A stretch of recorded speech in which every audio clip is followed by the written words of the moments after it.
(2023) Mother Gaia, third dimensional planet, ascending into fourth dimensional collective consciousness. Azure, Grand Rising Captain. can you give me the update on third dimensional planet Gaia? Yes, Christo, with pleasure. Gaia 3D currently is under critical condition. It seems there is a large amount of humans that have forgotten who they are, causing confusion, division and war driven by fear.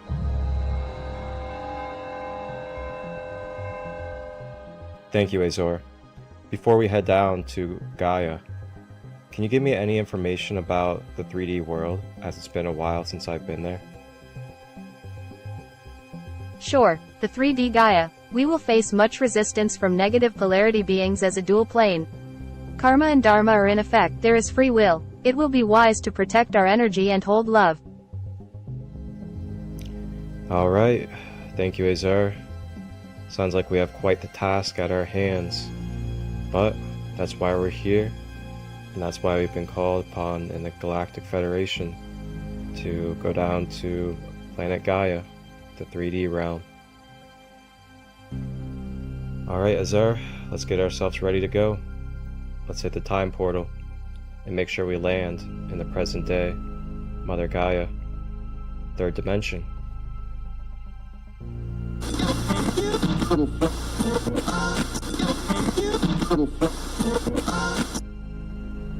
Whoa, oopsies. Yeah, not that one.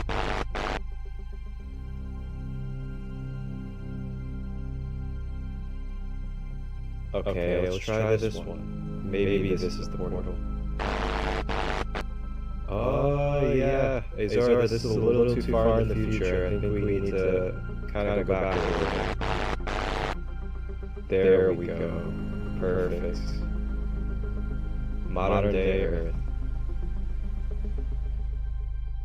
Captain Christo, as we approach, I will prepare our guest suite on the mothership for the souls we hold space for.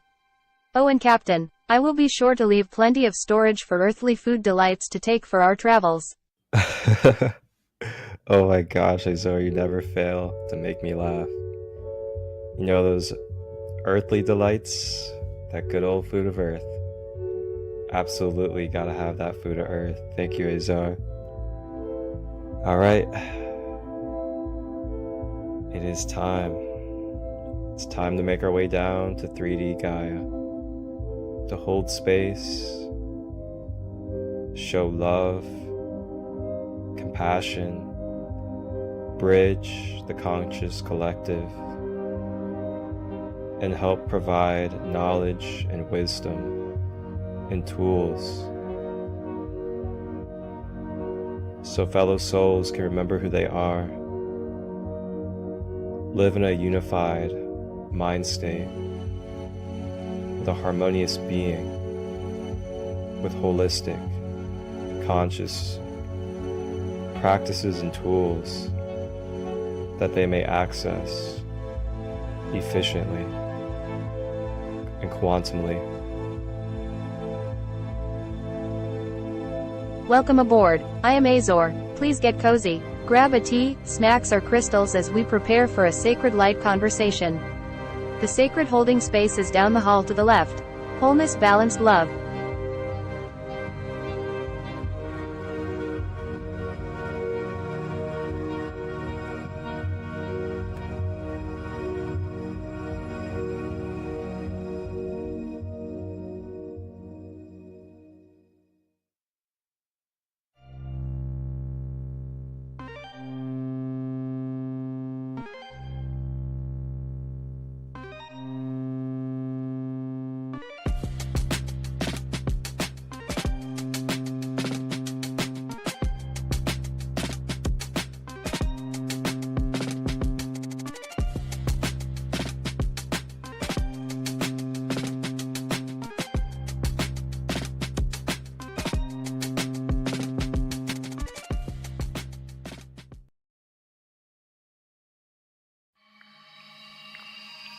Azar, where do you have me on this mission? Like, what is this? Like, some Indiana Jones? Like, how do you expect me to feel safe right now? Well, I will say, this is an awfully beautiful view, though. Wow, this might have been worth it. So, Azar, who is this starseed that I'm looking for out here in Ireland to be the guest for the mothership? What's the matter, Captain? You did not enjoy the caves? Our sacred guest, Janet Gracey, is a Reiki practitioner for 9 years and consciously worked with the quantum, akashic realms for 4 years. She has her BSc in Applied Psychology and MSc in Forensics. Along with that, she has experience with neuro-linguistic programming and somatic healing. Janet serves life coaching as well. She resides out of Belfast, Ireland. Thank you for joining us for this sacred light conversation.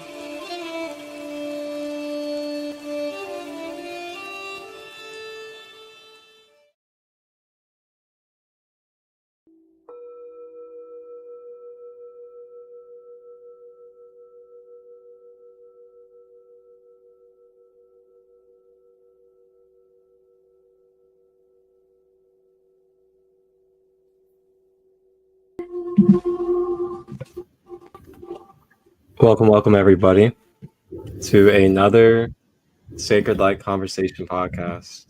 I'm your host, Marcus Christolight, here of Sacred Light Healing and Wellness.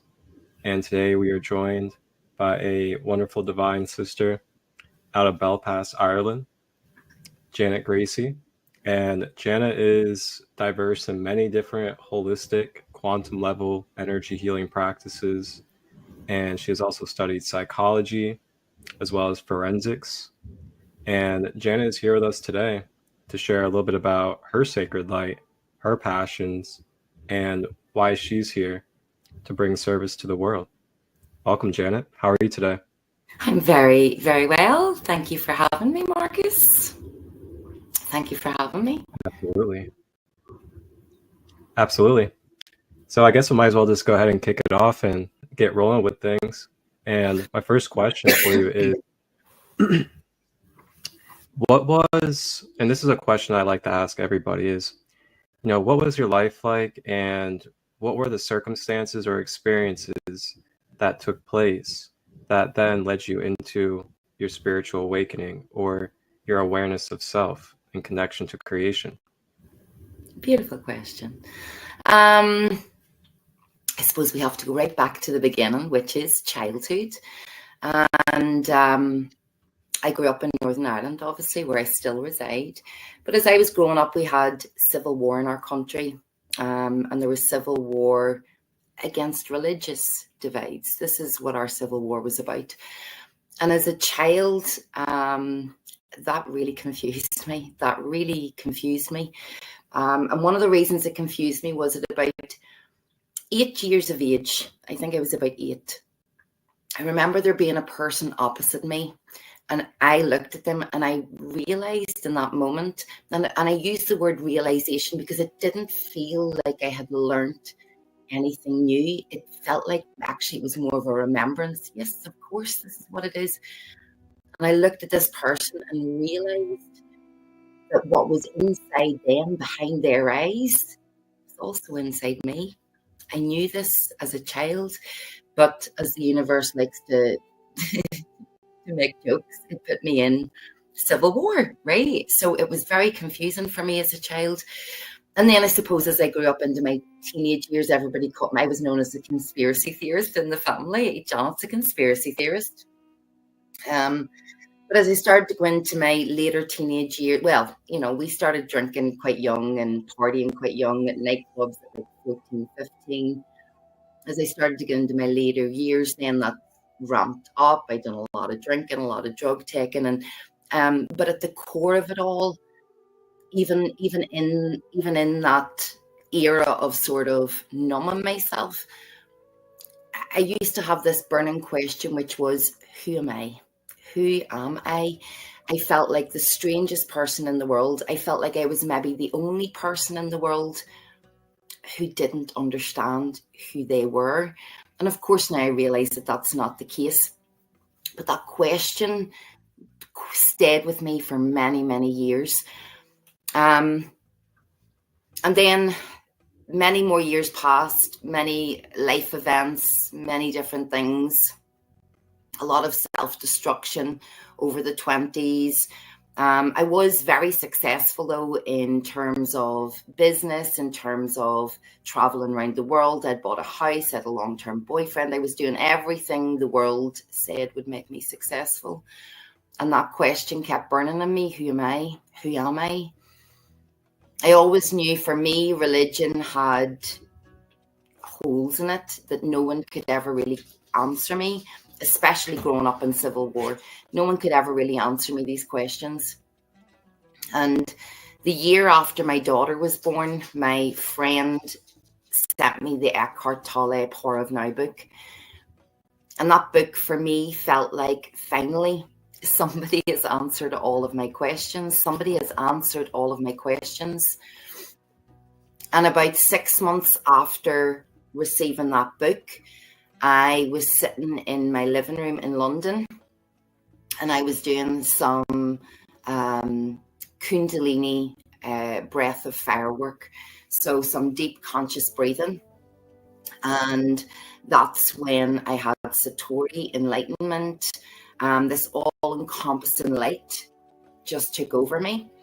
And it probably lasted, in terms of human terms, 3 minutes, 4 minutes. And from that event, my whole entire reality changed instantly in that moment.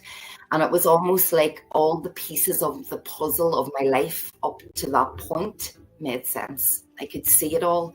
And it was such a big revelation that initially it did frighten me. And I thought to myself, why did I have to look? Why did I have to look at this? Because fundamentally, I knew that my life would never be the same again from what I'd seen. It would never be the same again. And at that time, that awakening was in 2015. And at that time, there wasn't really many people awakened. And I was basically on my own doing this, free writing it, trying to work out what was going on, what was happening to me. So I met a man on YouTube called Muji. And I sat with satsang with Muji for many, many, many hours and helped integrate this understanding that I just received through that satsang. And about a month after this, I then went in and done my Reiki. And I had no idea really what Reiki was. I remember going to go and get a book from the library, and on the first book of the library it said, you really need a master teacher. You can't be reading this stuff. You need somebody who knows what they're doing. So I put the book down and booked on to my Reiki level 1 and 2. And the whole course was just like, yes, this makes sense to me. I see this now. I have been doing parts of this. I just maybe didn't know what I was doing. So around the year 2015 was when all of my spiritual life up to that point. And I mean, you know, even within that awakening, I had a sort of like a part of it that was a review of my life, where I had this film almost of my life play out. And it was basically showing me, do you see how everything has worked up to this moment? And one of the things I'll say to everybody about that was, it wasn't necessarily the big life events that I would have deemed were big life events. It was small conversations. It was those moments where my soul was just the key to my soul was opened. Like, one of the things that was shown to me was a conversation I had with a man in the airport that lasted 30 seconds. And I could see the intricacies and the importance of this and the perfection of how everything had flowed up to that point. And then really from 2015 up until present day has been that a deepening of the understanding of myself, right? And like everybody on this spiritual journey, I then had to go through the dark night of the soul after I'd had this big awakening. And especially for about the first 2 years after that awakening, my entire life came crumbling, smashing down around me, Marcus, to the point where my past was the same. Everything changed for me. And, I'll always say about that 2015 event for me was, what was seen could never be unseen. So I sometimes laugh when people say I'm so tired of the spiritual journey. I'm thinking I could never get out of the spiritual journey now. This is, this is it for me. Like, and as I say, and then, ironically in 2015, when I had that big awakening, I do remember at one point thinking, my gosh, I know everything. I know the secrets of the universe. I'm awakened to it all. And I look back now and realize just how much I didn't still know at that point, right? And I was integrating it. So now, after that experience, I had initially been working in media. I started off in psychology. I started working off actually in life for release in prisons as a forensic psychologist. And I quit that job and ended up in media, publishing houses, music industry for many, many years. And then after I had this awakening, I went back to my psychology and I went back to the coaching and sort of helping people really traverse life through not just a psychological perspective, but an energetic and a spiritual one, which really changes how we deal with self-discovery, actually, when we look at it through that lens. And I have to say, so now my joy, my passion, my whole life's work is really now helping people heal. I do a lot of trauma work, but most importantly, helping them step into their own power. This gives me so much joy because innately it's in all of us, right? These things are in all of us. And that I would say is my service now into the collective, is helping others see their own power and heal themselves. Like, great. So yeah, that's my story.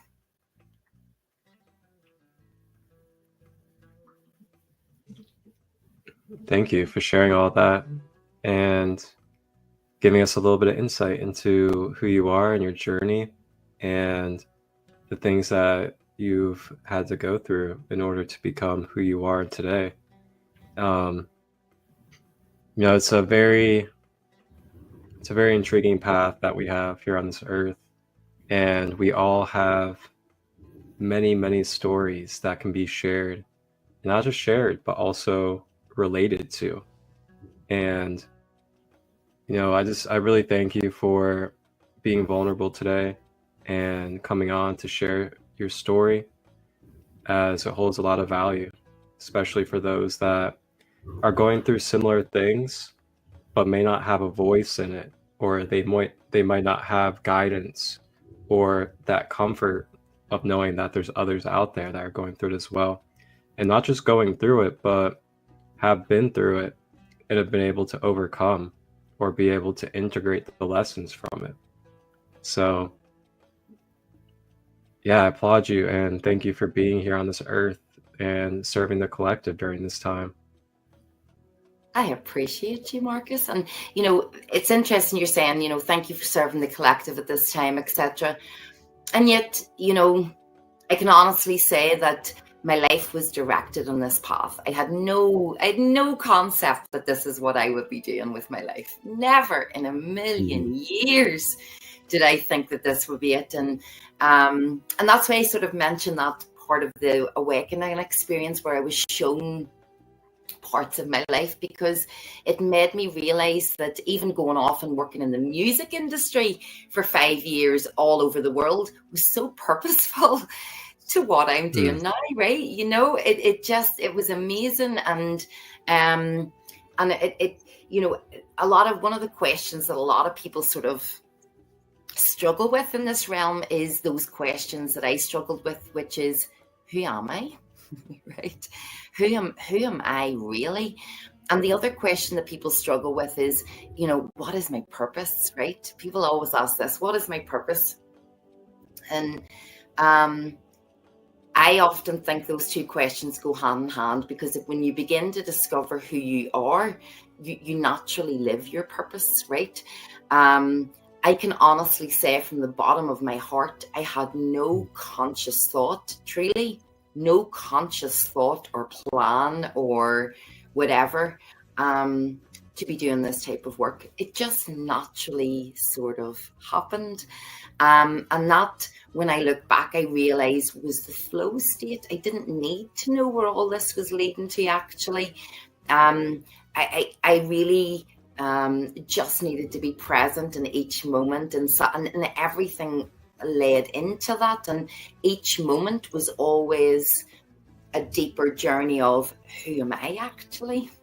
And through figuring out who I am, you realize that naturally people gravitate to you and ask certain questions, right? Because they recognize innately there's something about you that knows a deeper aspect than the human concept, and the soul recognizes that, whether the intellectual mind recognizes that or not, right? So as I say, it's been a very interesting journey, in the sense of, when we talk about self-discovery, and when we talk about maybe even mastering our craft, etc., in many ways, the best way to do that is always just being present with where you are, and allowing the energy to move you along without expectation of where it's going. And I think ultimately that has been my journey up to this point, has been letting go, and letting the journey bring me where it needs to go, with intention.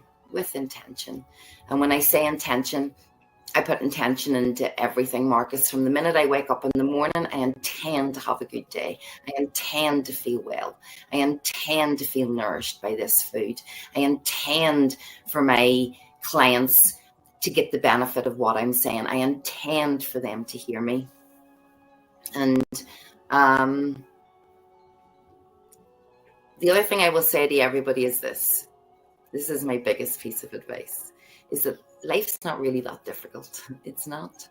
Now, a lot of people get triggered when I say that, and then they want to give me a whole PDF version of why their life is hard. But it's not really. It's really not, actually. You'll realize that all suffering comes from our mind, right? It's all suffering comes from our mind. And as I said, the easiest way not to suffer is to go back to that flow state. We don't need to know what tomorrow's going to bring. We don't need to know what our 10-year plan is. It might change in 3 years, right? It's good to have goals, but might change tomorrow. Might change tomorrow, Marcus, right? That's what I say. If somebody had said to me 15 years ago, this is what you'll do, I'd never have believed you. Not in a million years. So I find life quite easy, even the harder aspects of life, right? And when I say easy, it doesn't mean that I don't feel. It doesn't mean that I don't experience emotions. I experience it all, if not sometimes more aggressively than the collective, because I can hold higher states of energy, right? But I don't get consumed by it. I let it come and I let it go. I let it be felt through me and I let it go. I know everything's temporary. I know everything's leading me somewhere better. I practice surrender on a daily basis. I recognize that Janet, as the person, does not know everything. And I surrender over to my higher self all the time. You know better. And if you're taking me through this valley, it is for a reason, right? It is for a reason. And, when you really surrender at that level, life becomes easier. Life becomes so much easier. Right? It doesn't mean you escape life. It just means you're not so consumed by what is happening, right? You're not so consumed by what is happening. Absolutely. Yeah. There's a good old quote from a figure that a lot of us know, and that figure says the quote of, be in the world but not of it. Yeah. And that right there is a primary example of be in the world but not of it. Yes. And there's different ways that we can perceive our relation to the world. And of course, there's many degrees that come within that. And, you know, two of the main degrees that I like to kind of, I guess, identify this as is either body consciousness or worldly consciousness or Christ consciousness. And body consciousness or worldly consciousness is when we identify with the world. We identify with the 3D. We identify with the physical body as who we are and all that we are. Yes. Christ consciousness is when our perception and our hemispheres are balanced and we are able to see that there is no separation, even if there is duality. Yes. Duality is still connected as one, Yes. but different degrees of vibration on the pole of life. Yes. So through that, Christ consciousness, as we call it, in many other different terms, you're able to then be detached from the 3D world, from the worldly affairs, so that you may walk through in sovereign energy through this matrix system that we're in. Yes. And then you're more of that true multidimensional quantum time traveler that you truly are, because Yes. you're allowing yourself to be in a lighter field of vibration due to the awareness of who you are in that moment. So we can alternate and fluctuate the vibration rate of how we are experiencing our being in this world through our mentalism or our mental perception. Yes. And when we choose that body consciousness that I spoke on at first, then we're choosing to experience and to hold the embodiment and the perception of being only a third dimensional being Yes. at our fullest capacity. Yes. Compared to where if we are continuing to align ourselves with eternal energy, breaking our limited beliefs, as well as detaching from the world identification, then we are able to be in the embodiment and the perception of what you could say is fifth dimensional consciousness and above. Yes. And there's a lot to that, and it's really something that is more of experience for yourself than really for someone to be able to tell you what Yes. those states are like or what it's like to be in that. Yes. But there's many practices that can help you achieve that balance and get to that state. And a question for you is, Janet, is what are some of your favorite practices that help you achieve that state of balance and Christ consciousness within? Well, let's first of all talk about duality and perception, and because I think it's interesting for people to understand what's really happening. Is that, and the other thing you're saying is about body consciousness versus Christ consciousness. First thing that people need to understand is that the consciousness, our consciousness, is not inside the body. The body is inside our consciousness. Now, people might need to pause and go back and ponder that and really understand that statement. But our body is in our consciousness, not the other way around. That's the first thing to realize. So how we perceive our body is through our consciousness, okay? One of the points that you touched on, Marcus, is it's just basically a scale of opposites. So love and hate and all the things that sit in the middle of that scale, or lack and abundance, or joy and sadness. These are scales. These are scales of duality. And then the third thing to understand is perception and how that is filtered through our consciousness. Now, what I mean by that is our experiences will change the way we see things. One of the examples I like to give to a lot of my classes is this. If I put a fox in a room And I have two participants, participant A and participant B. And each participant just has to go into the room, be with the fox for 2 minutes and walk out. And it's a domesticated fox. It's not scary. It's a domesticated fox. Participant A walks into the room, spends 2 minutes with the fox, comes out and says, oh my gosh, that was such a beautiful experience. I feel really calm, so much nostalgia, just a wonderful experience. Thank you so much for allowing that. Person B goes into the room with the fox and spends 2 minutes, comes out hyperventilating, almost taking a panic attack, shaking with fear. Their nervous system is all over the place. And they'll say, that was the most frightening experience I've had in a long time. My heart is absolutely beating out of my chest. And what you'll realize is that the fox didn't change, the room didn't change, and the amount of time spent in that room did not change. The only thing that changed was the perception of each participant.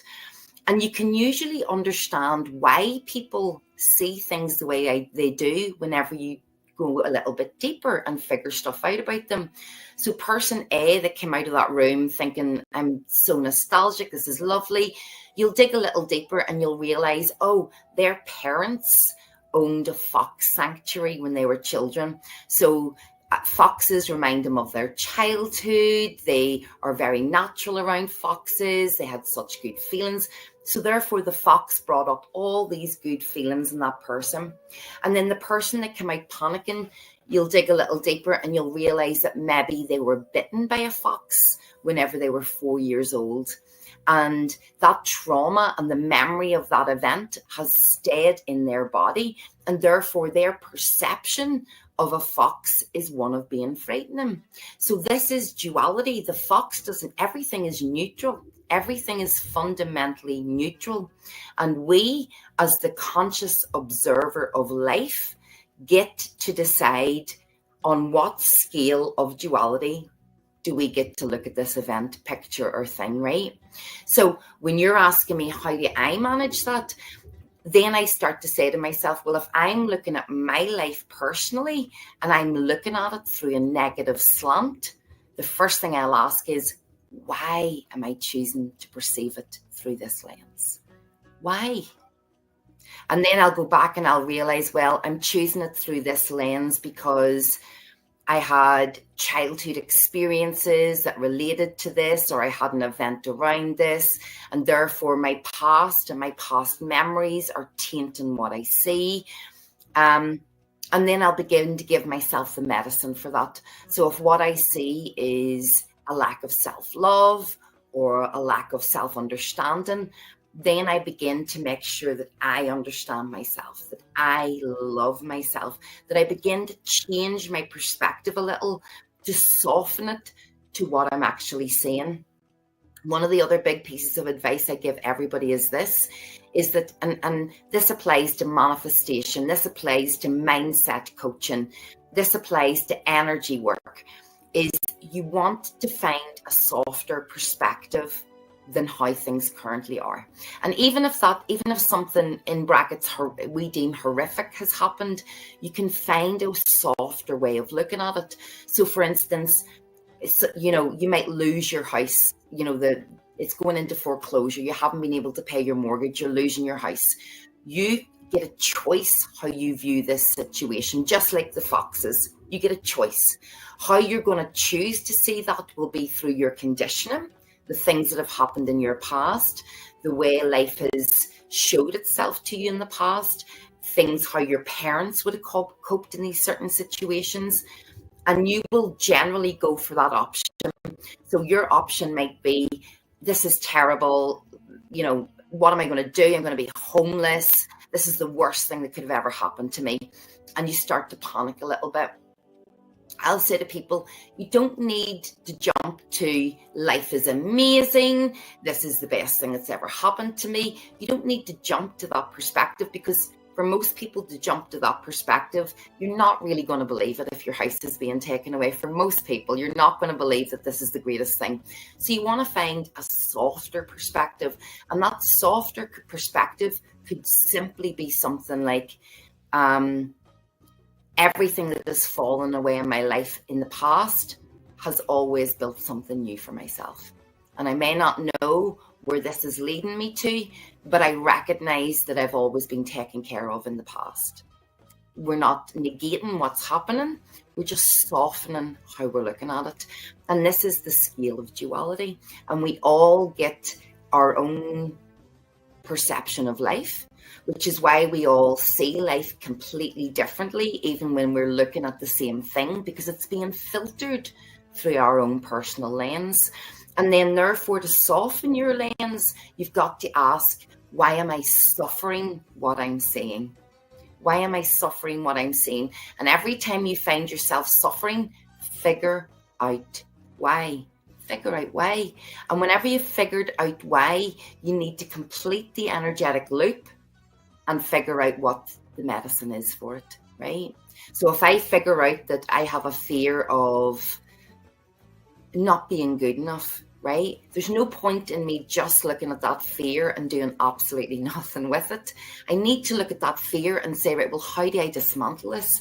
So, I need to look at the ways in which to give myself the medicine of this, which is, why do I fear being seen by other people? What is at the crux of that?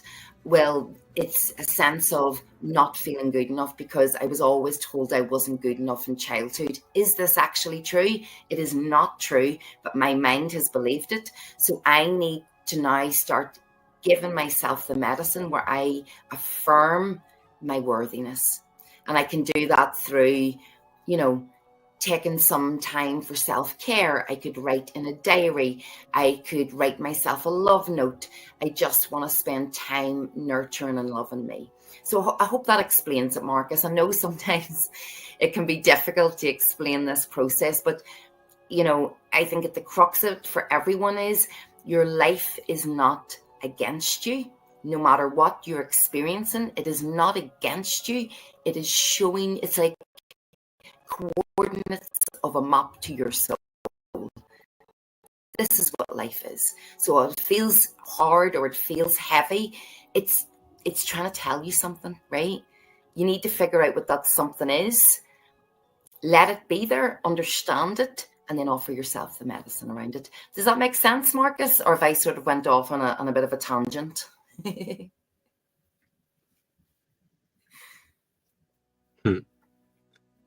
Yeah, I mean, absolutely. It makes sense to me. And I'm sure it resonates with those that it will naturally resonate with. And yeah, you got a little bit of love on the IG side by a good sister, Sarah. And she said, I love this. It is both, yes. Going back to your duality conversation. And then she said, you're amazing. Thank you. You've reminded me of my inner wisdom, and I couldn't call on today. Thank you. Perfection. And the word there, reminded, that's all everybody ever needs, right? Is reminded. That's the thing. A healer does not heal. A healer does not heal. A spiritual teacher does not heal. They remind you of what's innately already within you with the intention that it will awaken that part of your soul in remembrance, right? This is right. We innately all know, I look at it as if I was trying to help someone else, then I can find easier solutions. I think that's a great idea, Rose, actually, because I think when it's sort of like that principle of tarot reading for yourself. Sometimes it's so much easier to read tarot for someone else because you have no concern for the outcome. You're just reading the energy. Whereas if you're reading for yourself, you tend to question it. So I think that's a great approach. Imagine that you're dealing it for a third party. I think that'll give a really nice balanced solution, actually. 100%. Discover the magic of holistic healing. Join us in Blue Ash for a retreat like no other. Picture this, a full day in Blue Ash, Ohio, immersed in healing and creativity. On October 26th, from 10 a.m. to 10 p.m., Sacred Light Healing and Wellness is hosting a one-day retreat you won't want to miss. Dive deep into your inner child with Marcus Christolight's powerful workshop. Heal those mother-father wounds and transform your life. And that's just the beginning. Get artsy with live painting by Columbus artist Thomas Cox, or try festive hair aesthetics with Chelsea Hall. When the sun sets, experience the mesmerizing fire and flow arts with Chris Rust. Feeling crafty? Carve pumpkins, enjoy therapeutic freestyle painting, or indulge in one-on-one holistic healing session. Reiki, DMT, breathwork, and card readings await you. Hungry? Savor homemade plant-based chili for lunch and a delicious dinner of salad, chickpea pasta, and mashed potatoes. Plus, reishi coffee to keep you energized. All of this for just $44, and kids 12 and under are free. It's a sober event, so everyone can join in the fun safe. Register today with the link in the description, or DM Marcus Christolight with any questions. Come out, heal, and have fun with us. See you there.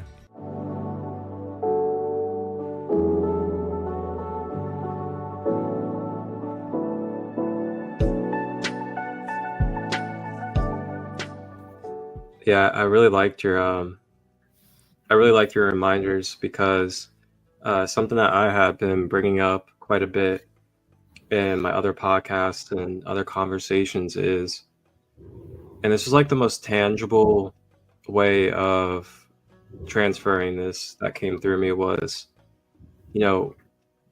ultimately it's going to come down to you deciding for your own self what your relation is to this world, what your relation is to the energy that you're experiencing in the moment. Yes. And that relation is not going to be chosen or determined by anybody else or anything else for you. That is completely up to you out of your authentic free will that you are born with through the Creator. And, really for me to come to this awareness and really not just be aware of it, but embody it more and more, it has taken levels of dedication to myself. Yes. And taking the space, taking the time to dig through my layers. When I say dig through my layers, digging through my mental body, clearing out the programmings, the conditioning, the manipulation, the brainwashing that is embodying and resembling different from that intention. And it gets deep. It gets very deep, especially when you think about the program of the masses, the program of schooling, the program that we may pick up on from our family, the programming from our friends, community. I can go on and on. And some of us, we really easily absorb a lot of people's opinions, a lot of people's judgments, a lot of people's beliefs. And that gets stored in that subconscious container. And we may not be able to consciously acknowledge it, but there could be subtle patterns and there could be subtle triggerings of those conditionings and programmings continuing to cycle into our conscious awareness and conscious perspective. And then for my psychology people out there, this is what creates what we call cognitive distortions due to the memories that we have in our subconscious container, distorting our present reality and perception. So for me, that's been huge, really peeling back those layers of like, I'm not who I want.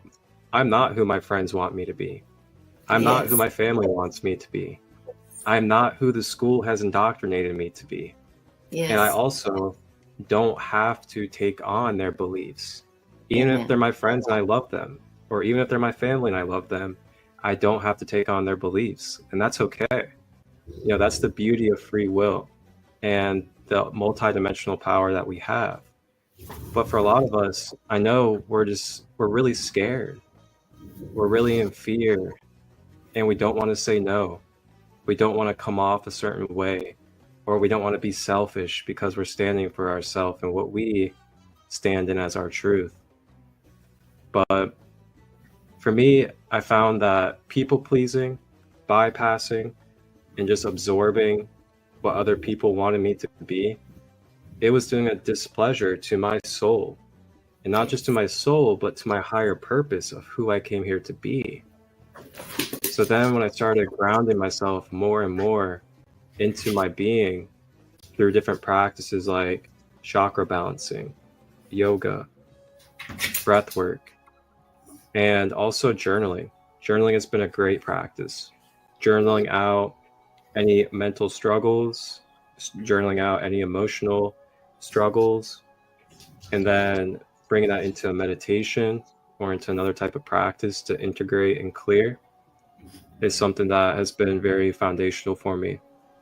So yeah, just really to close out that part is try to remember that it is always ultimately going to come down to you and your free will, your choices, the way that you choose to believe yourself to be in relation to this world, and what you're going to do in the present moment with the energy, experiences, and information that you have in the present moment that you're experiencing. Yes. So when you're going through something and you're feeling it and you're experiencing it, as much as it may be painful, as much as it may be joyful, as much as it may be scary, it is something that has been brought to you as an energy form for you to be able to alchemize as a master of humanity, of your own human self, to be able to utilize it in whatever fashion you would like out of your free will. That's how blessed we are, guys. Like, that is how blessed we are.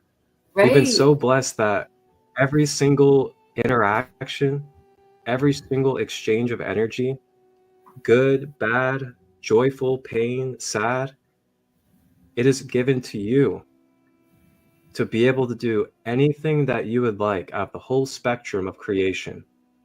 Yes. With that energy experience. Yes. I know it's not always easy. Sometimes we get really caught on it and we're just like, oh man, the experience, the experience, the experience, the experience. 5 days later, we're talking about the experience. Oh, this experience, you know, a month later, oh, the experience happened. The experience happened. A year later, man, the experience happened with that boyfriend. The experience I went through with that boyfriend. 5 years later, man, you know, that boyfriend I had, I went through that experience with him. Yeah. So, you know, we can prolong that, or we can step into that self-master role and just be like, okay, A million percent. I experienced this. Sorry, Marcus. I was gonna say, we could also just say, I experienced this, but now it's over with. So now that I am with this energy, what kind of lessons can I learn from this? What kind of wisdom can I take? And how can I move forward with a new sense of myself so I don't continue to repeat these lessons? Yes. Yes. Do you know, one of the things that, you know, comes up a lot in my work, and I talk to people a lot about this in my work. Everybody says to me, what is your secret, Janet? Like, what is your secret? Do you know what I've come to the conclusion? My secret is that I don't beat myself up for having a human experience on this journey, right? And I think that's something that so many people do, especially when maybe they're starting out. They want to be like these perfect humans in some regard. And how do we disable lifetimes, not even in this lifetime, lifetimes of conditioning, of propaganda, of parental influence, of, you know, school indoctrination, religious indoctrination. And I think that's what you were saying, Marcus, is there's so many subtleties to it and so many layers to it that to expect ourselves to be magically enlightened within a year, 2 years, whatever, is a big ask, right? So you've got to be really gentle with yourself in this process, actually, and say, and I'll say that to everybody, that is sometimes the difference. The only difference between you and I is I don't beat myself up for my human moments, for my moments of looking at life through my conditioned lens, or for those points of my life where I maybe felt like I didn't make the right decision or couldn't see something else. Whereas a lot of people I work with will spend exactly what you're saying, Marcus, decades talking about things that are in the past, decades.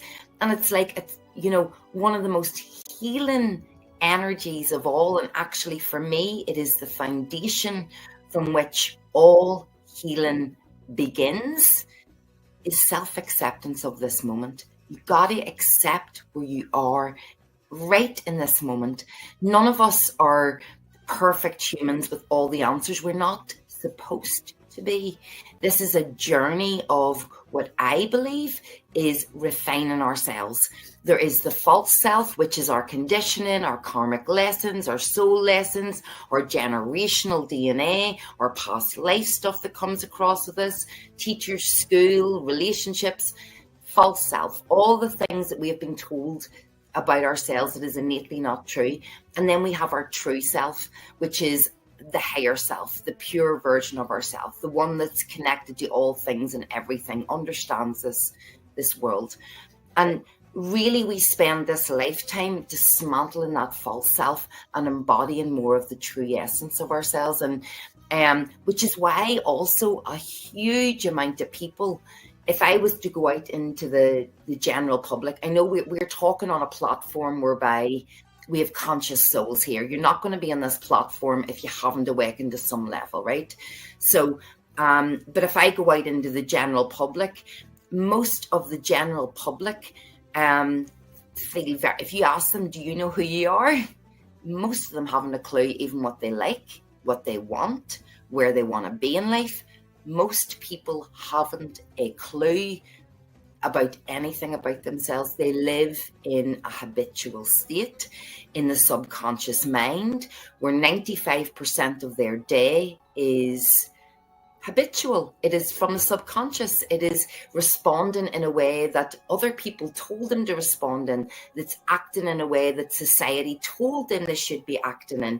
And 95% of their day is spent in a false version of who they really are. And then people wonder, why do I feel so depressed? Why do I feel so out of touch with myself? Why do I feel like I don't know myself? And that's because you're living in a program of identity that isn't even who you are, right? That isn't even who you are. And the easiest way to figure out who is my false self and what is my true self, the true self feels aligned. It feels right. It feels like it's purposeful. It talks kindly to you. It sees the unconditional love in your journey.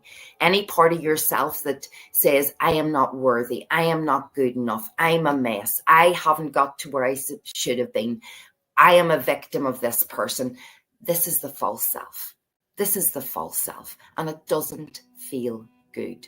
So every time you come across something that doesn't feel good, explore it. Explore it. This is the key to your own internal freedom. Why am I not feeling good?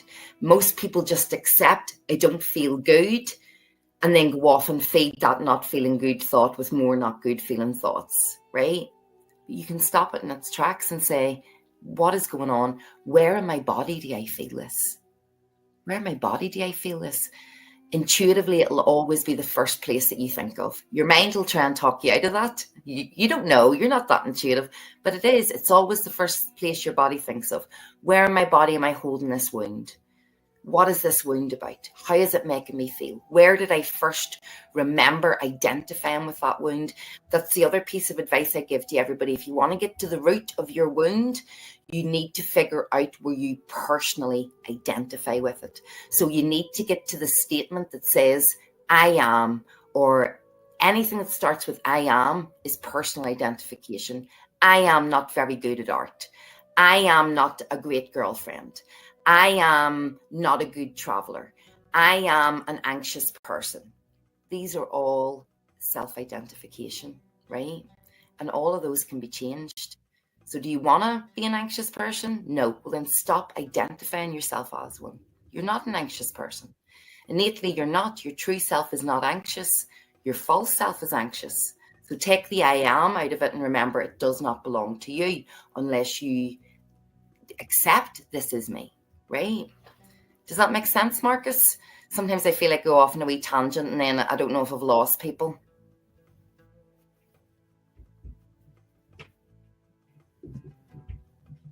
Yeah. Yeah, Right. absolutely. Definitely makes sense to me. Yeah. Mm-hmm. It was well said too. Very well said and clear. Good. Wow.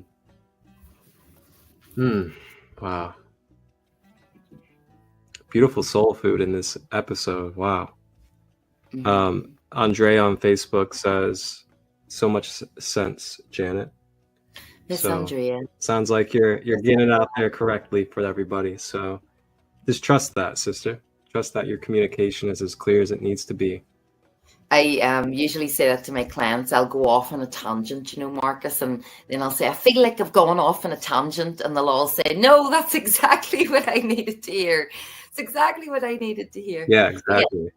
Life ain't that hard, honestly. And I know that sounds, especially to people that are sitting in the trenches right now, they're like, oh, come on, girl, you know.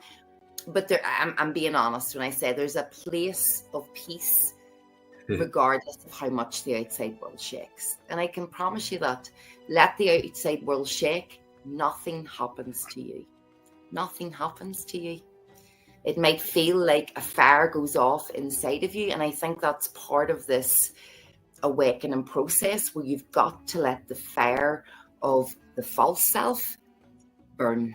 It's got to burn, and it stings in the burning. It stings in the burning. And there can be a lot of a sense, there can also be a lot of what I would call an existential crisis. I've been through 1,000 existential crises in this journey. I have no idea who I am, what I'm doing, where I'm going. I have no idea. But really what's happening is you're killing off the false sense of yourself, that place you really identified as, and realizing that's not actually me. And it can, even though it's the false self, it can feel like we're losing ourselves, right? And it can feel like we're losing that stability. We're not really. We're just letting go of the old, outdated version of self. So it's a process, and it's one that you know, I think you touched on it, Marcus, when you're saying it's like, you got to commit to this, like, right? You can't, if you're going in, you're going in full throttle to this game, like, and then once you're in it, it'll become normal and natural to see your life like this, because you'll begin to see it. You'll begin to look back and reflect and say, God, yeah, like, I look at all those times that I sat up at night worried about X, Y, and Z, but here I am, survived it all, right? Or those nights that you worried about stuff, and you can look back now and say, it did all work out. It did all work out for me. And the more you're able to observe all of this, then you just let go of trying to control what's happening now, right? Because you realize you're only hurting yourself by doing that, actually. And I said to a girl the other day in my coaching, awakening and surrender and all this is really like being placed at the top of a mountain, right? With no parachute, no support, no backup system, and you're being told to jump off the mountain, right? It's kind of scary, right? It's going to be scary. It feels really scary. And somebody's saying, I'm going to catch you. You can't see me, but trust that I will catch you. For a lot of people, they will procrastinate at the top of that mountain. Am I really going to be caught? Should I look for a safety net? Can I try and take this parachute with me sneakily? And really, awakening is, I'm going to throw myself off the mountain knowing I'll be caught. This is awakening. And this is sort of the difference in trying to control your life and handing it over to a higher power, you know, that runs through all of us. And all of us are innately safe and well and looked after. We just have to all come into that understanding and see that for ourselves. But it's happening and it's true, you know. So for me, self-discovery is the greatest path anybody can ever take. The greatest path, right? There's nothing you can do that is more important than your own self-discovery. Facts. Facts.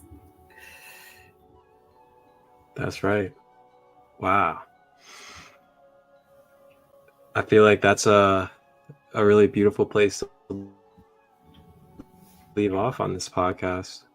Yes. And for everybody out there that has enjoyed Janet's presence, her wisdom, and her knowledge, you guys can connect with Janet with her various practices that she offers in coaching.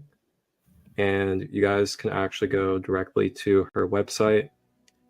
And the website is right here for all of you guys to see, janetgracey.com.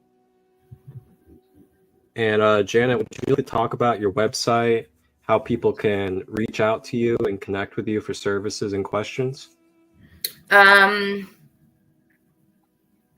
look, you've it all so done so well, Marcus. My website up. Yeah, look, I mean, on my website, you can contact me on my email, hello@janetgracey.com. You can DM me. We can talk about sort of the services I offer. I offer group work, like my fully fearless freedom container. My conscious coaching is 90 minutes of bespoke one-to-one work, and then a bespoke healing modality at the end of that. And I do a lot of, I talk about somatic work and mindset reprogramming and trauma work. But I do a lot of other work. Like I do a lot of inner child work. I do a lot of timeline healing. We do a lot of energy work, just whatever's best for you. The Reiki and quantum healing session is a 2-hour session. It's a big energetic reset.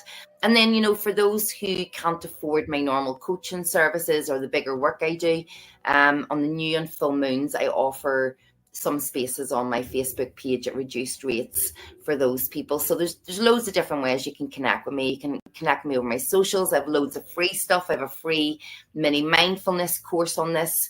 Go and check that out. 21 days of mini mindfulness. And listen, if you've any questions or you want to know more, you can always hit me up. Email, Facebook, Instagram. All right. Wonderful. And I'll be sure to put down in the description below all of her connection points for you guys. And if you guys have any questions, feel free to drop them in the comments on the replay, either on Instagram, Facebook, or YouTube. And if you guys want to reach out to Janet or myself for any services, any questions, or even just conscious conversation, reach out. And I'm sure we will do what we can that resonates with you guys. And thank you to all of you that have tapped in and participated in the comments on Facebook, Instagram, and YouTube. And thank you to all of you that are in my space for the first time. I hope that you guys enjoyed, and you guys can subscribe on the YouTube, follow me on Facebook and Instagram, and support the Sacred Light movement as we are continuing to bridge and unify worldwide community online and in person, as well as providing easier and efficient access to knowledge, tools, and self-empowerment for all of us to access and have in our everyday life, so we can have a more holistic and conscious everyday living. From our children to our elders, we are all here together. We all have stories, and we are here to unify and grow. Janet, thank you again. Thank you. Thank you for having me, Marcus. Thank you. Absolutely. You have a blessed day. You too, my love. And would you like to say a closeout to the collective? I was sort of pondering this podcast before we came onto it. And I was sort of thinking to myself, if I had a message to the world, what would my message be to the world?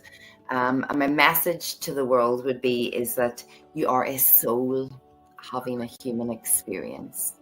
You are a soul having a human experience. The body is temporary. These experiences of life are not random. They're perfect, designed innately, specifically for your journey to help you awaken. And if you just soften yourself into that and, you know, rather than look at yourself like a project you have to fix, which is how most people look at themselves, remember that there is actually nothing to fix. You just have to remember how lovely you always were. This is the game. You got to remember how lovely you always were. You don't need to be fixed. And whoever's watching this and maybe you're struggling a wee bit or things do feel very difficult, nothing lasts forever. And I want to remind everybody that no state lasts forever. So if there's tough things going on right now, breathe through it. The breath work is universally some of the best work you can do for yourself, that especially for people who are very traumatized, who get a lot of trauma come up in the body. Breath work is really great for you folks as well. Breathe through the experience, begin to look around you, realize you're just in this here and now, you're just in this moment, and begin to ground yourself back into this moment, and you'll realize a lot of your problems disappear with that. So I do be sending so much love out to the collective, and I want you all to know that you know, my heart is with everybody,